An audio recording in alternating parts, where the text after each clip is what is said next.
in the Boston, you know, let you know about Professor Drew, the Egyptian adapt, let you know he Egyptian adapt. Mentioned back here some scriptures. He called them sacred scriptures. He go to Exodus and Isaiah,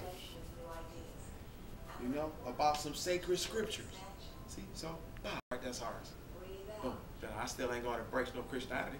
The Roman nations founded that Roman church, crucified my brother Jesus, who was of my same bloodline. Let me know nobody can't it out. They brought the Bible over for a whole nother reason. Oh yeah, after they perfected, that's why the King James version, they got the Masonic codes in there. They get it. They get the Ninth Council of Nicene Council 325 AD.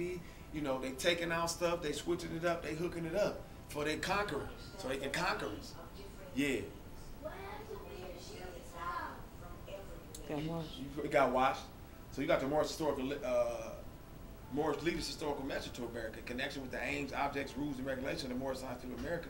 I deem it proper to submit to you a brief statement of our organization, covering its inception, rise, and progress, and of the Mohammedan religion. You want to get in the shower? You need another towel? And be the means of causing you may get in the shower to adhere to the principles of love, truth, peace, freedom, and justice in your relations with mankind in general. I said, do you want the towel? Are you going to get in the shower? Go ahead and get in the shower, man. And you can come get you a towel. You just need some more. You got to wash them. That's why they're not in the bathroom. I furthermost anxiously or anxiously hope this brief statement will help you to more clearly see the duty and wisdom of at all times upholding those fundamental principles which are desired for our civilization of our posterity, such as obedience to law, respect and loyalty to government, tolerance and unity. We organized as the Moorish Temple of Science in the year of 1925 and were legally incorporated as a civic organization under the laws of the state of Illinois. November 29, 1926. See, they organized in 25 and they was incorporated as a civil organization, November 29, 1926. Under the laws of the state of Illinois. The name Moorish Temple of Science was changed to the Moorish Science Temple of America, May 1928. See, take you back to 25, what happened in 26, and I'll let you know in February of 28, the Prophet went to the Pan American Conference and represented the Moors. And then, boom, in May 28, changed the name in accordance with the legal requirements of the Secretary of the State of Illinois. All right? That was in May 28. The object of our organization is to help in the great program of uplifting fallen humanity and teach those things necessary to make our members better citizens. You need to know what the objective is. Object is a national organization with a Rotarian complexion as it relates to branch temples, because it became obvious with the increasing number of inquiries from men and women in different sections of the country concerning the purpose of the organization. There are branch temples in 15 different states at this time. Since the work of the Moorish Science Temple of America was largely religious, the organization has been legally changed to a religious corporation. And an affidavit to this effect has been properly filed in the Cook County records, in the Cook County Recorder's Office of Illinois. Inspired by the lofty teachings of the Quran, we have it as the revealed word of God Allah. We shall foster the principles of his teachings among our members.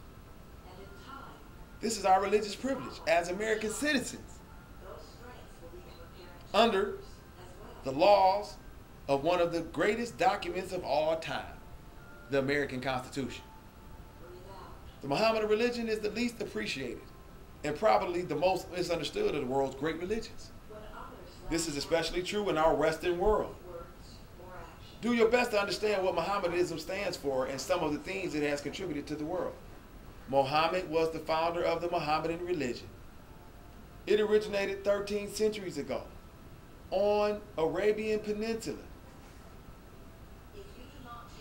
where the streams of commerce and culture met and mingled in the Middle Ages, where the markets of exchange were stationed for treasures of India and the products of the Mediterranean coast. There, this religion was established in an unprecedented short period of 20 years. And unlike many other religions, without the aid of any royal patronage and support, Buddhism had its Ashoka, Judaism had its Joshua, Christianity, it's Constantine.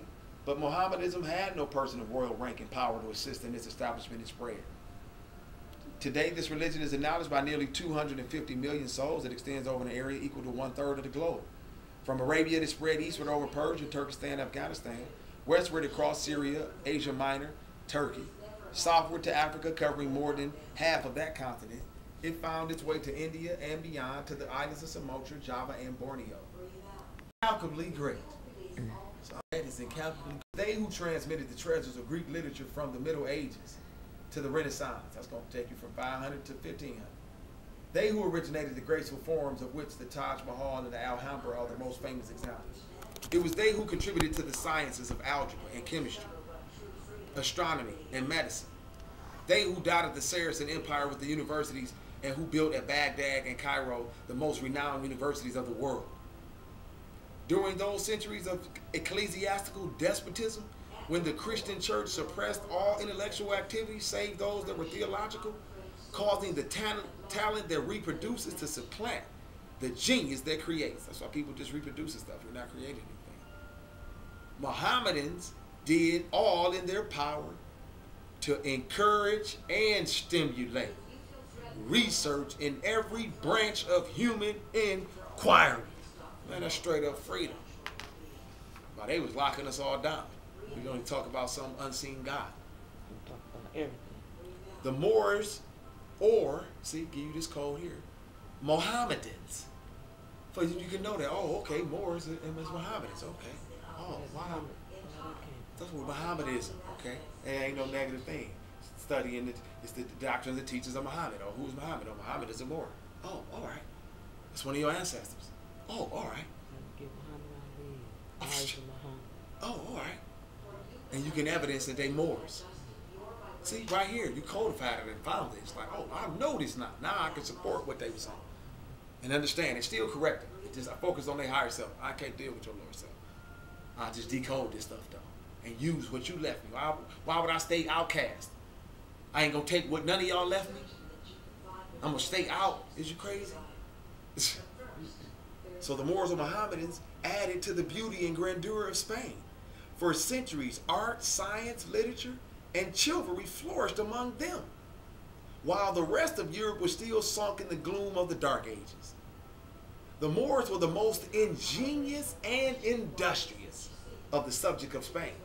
Their expulsion from Spain in 1610 was one of the chief causes of decadence of that country, for both agriculture and industry fell into decay after their departure. We came all around, we was already all around the world.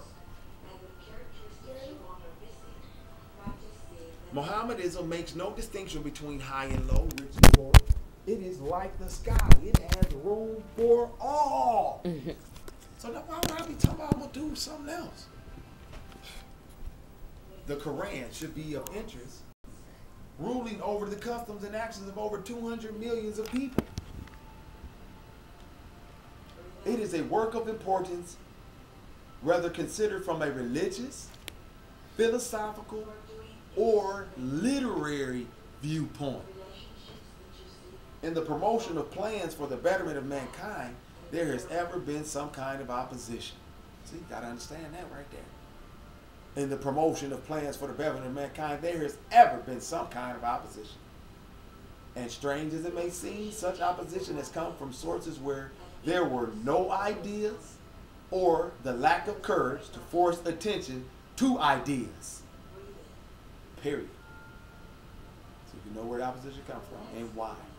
There's no ideas or the lack of courage to force attention to ideas.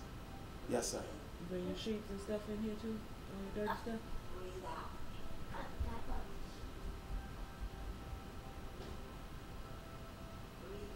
Whether in church, state, or the social community, any attempt to do anything out of the usual way seldom fails to receive criticism. Not because the course cannot be pursued legally or that it is unreasonable, but because it has been considered in terms as new.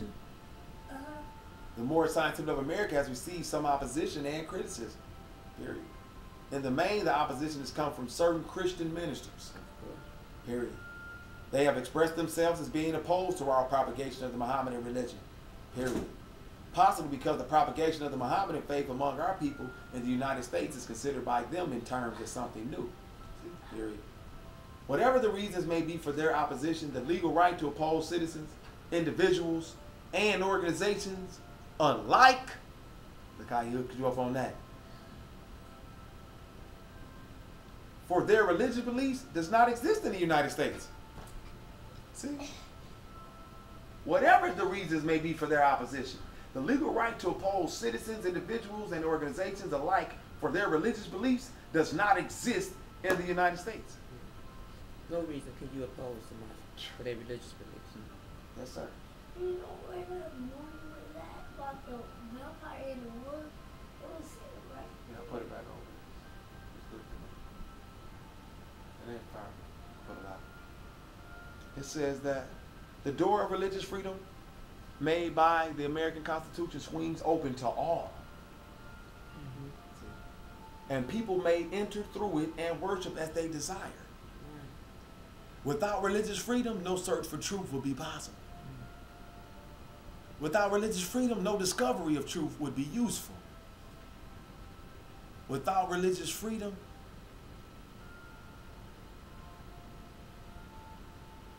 religious progress would be checked, and we would no longer march forward toward the nobler life which the future holds for the races of men.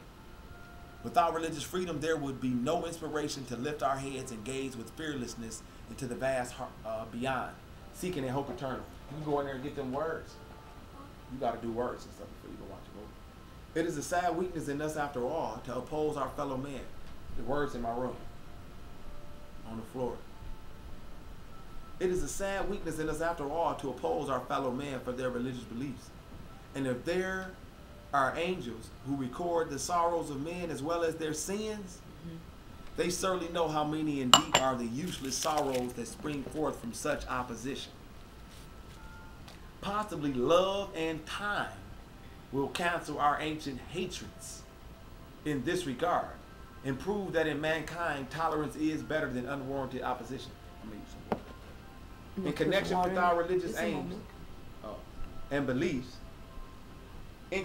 with our religious aims and beliefs, we must promote economic security. The preaching of economic security among us is by no means as widespread and intensive as the circumstances demand. See, the prophet said economic security. He ain't say what kind of nothing. Capitalism, socialism. He said economic security. Right. That's in connection with our religious aims and beliefs. No other one thing is more needed among us at this time than greater economic power. Zeke, you have to come in here, you look, you go into the words or something. I know you see the list of words right there. Keep straight and get that list of words, man. It's on a white sheet of paper. Go forward. That white sheet of paper is a list of words right there, yeah. Better positions for our men and women, more business employment for our boys and girls, and bigger incomes will follow our economic security. What's going to follow that, Prophet? Better positions for our men and women, more business employment for our boys and girls, and bigger incomes will follow our economic security. We shall be secure in nothing until we have economic power. A beggar people cannot develop the highest in them, nor economics together, you both. Our men, women, and children should be taught to believe in the inspired by no means confined to any particular group of people. Some business ventures of all people fail. We have many men and women among our people who are qualified both by training and experience, who are shining lights in the business world of all the people. It is a sad weakness in us as a people that we have withheld the very encouragement, support, and patronage. All right,